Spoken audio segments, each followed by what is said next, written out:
నేను ప్రాధాన్యపడేది ఏంటంటే ప్లాస్టిక్ గురించి మీ అందరికీ తెలిసిన విషయం, ముఖ్యంగా మన అందరికీ తెలిసిన విషయం. ముఖ్యంగా ప్లాస్టిక్ వాడకుండా ఉండే పరిస్థితి లేదు, కానీ దాంట్లో మైక్రో ప్లాస్టిక్ వాడటం వల్ల చాలా అనర్థాలకు గురవుతున్నాం.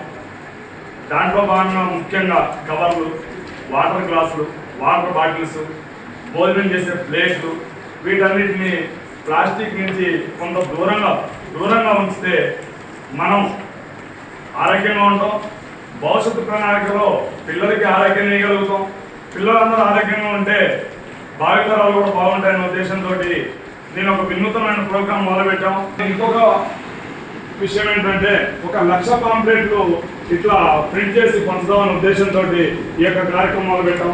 ఎక్కడైతే నలుగురు ఆవాస ప్రాంతాలలో, అదేవిధంగా టెంపుల్స్ దగ్గర, చర్చిల దగ్గర, మసీదుల దగ్గర ఉంటారో అక్కడికి వెళ్ళి ఆ వేషధారంతో నేను పాంప్లెట్ పంచుతున్నా. మీరు కూడా సహకరిస్తారని చెప్పి ఈ యొక్క పాంప్లెట్ చదివి ఎంతో కొంత మీరు కూడా ప్లాస్టిక్ నివారణ చేస్తారని చెప్పి కోరుకుంటూ, మీరు ఎంఏ గారు పర్మిషన్ అడిగినామంటే పర్మిషన్ ఇచ్చారు. మీరు కూడా నాకు సహకరించినందుకు మీ అందరికీ పేరు ధన్యవాదాలు. వీలైనంత వరకు స్కూళ్ళల్లో కూడా పిల్లలకి ప్లాస్టిక్ వాడకుండా ఉండే విధంగా చూస్తారని చెప్పి కోరుకుంటూ ఈ అవకాశం ఇచ్చినందుకు మా హెడ్ మాస్టర్ గారికి మీ అందరికీ పేరు ధన్యవాదాలు. పాంప్లెట్లు వచ్చినాయి సార్. Thank you. ఒక నినాదం, చేయి కలుపుదాం అంటే ప్లాస్టిక్ నివారిద్దాం అని ఉంది. ఇంకోటి ప్లాస్టిక్ నివారణ మహాయజ్ఞం జయప్రదం చెప్తాం. 2 నినాదాలు.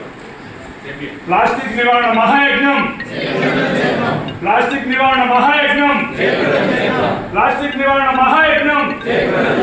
జై కలుపుదాం, జై కలుపుదాం, జై